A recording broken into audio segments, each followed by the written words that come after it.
Mother India is now in a great confusion. It is not in the present.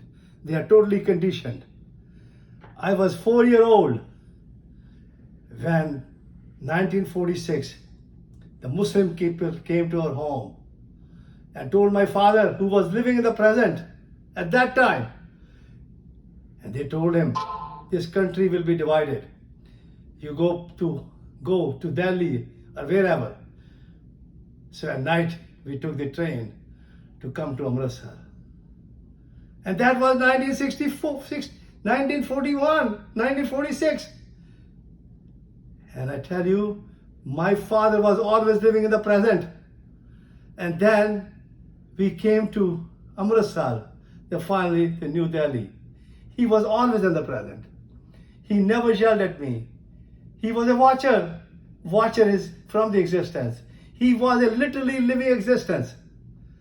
And the existence gives us life. He told me, the day you're born, you got everything, because the existence came to you the day you're born.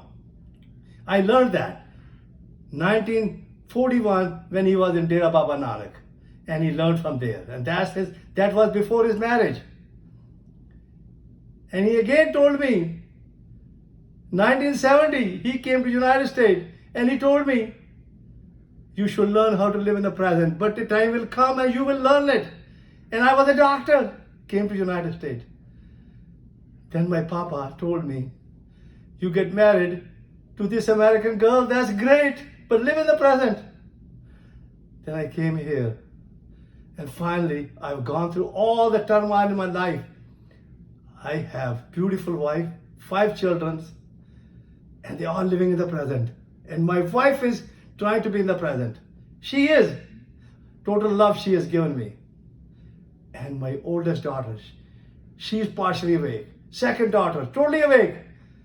And third one, my son, he's trying. His 2 children, and they are awake. And the 4th daughter, the 5th daughter, has 2 children. They are awake. One is 5 years old, one is 7 years old. Then the oldest daughter, he has 2 kids, she has 2 kids, 14 years old and 16 years old, and they are totally awake, and they are living in the present. And I am totally in the present. And I can tell you today, President Donald Trump will become the president of the United States, because he has learned a little bit how to be in the present. He is a little bit more awake, he cares about life. And people in India has not cared about life. It doesn't matter where we live, we care about life. Nobody is awake in India except the farmers. Some of the farmers, what is going on there, they are awake. Some of them literally awake probably, because life and death is all in the present. That's why they don't care about life and death. That's why I don't care about life and death, because I see it's energy.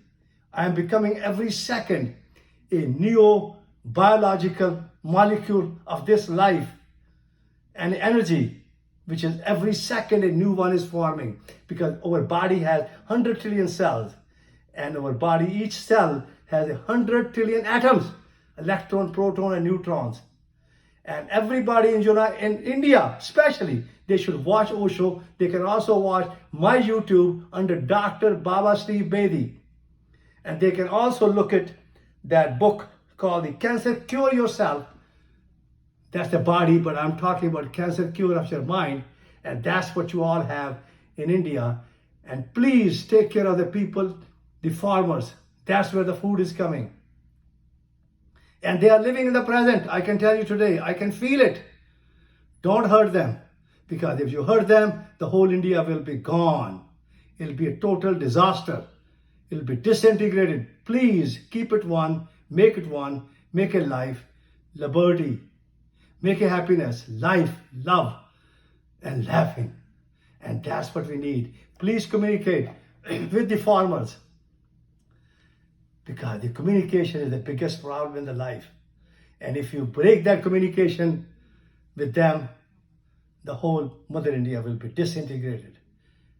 I can tell you all kinds of stories, but please go to our website, www.unconditionalexistence, and get the book. called the Cancer Cure Yourself through unconditional living. And cancer of your mind become totally unconditional. The only way you will find out if you become yourself. Otherwise you cannot. You're just running around like a yo-yo and you are totally conditioned. And I love you all. Thank you very much.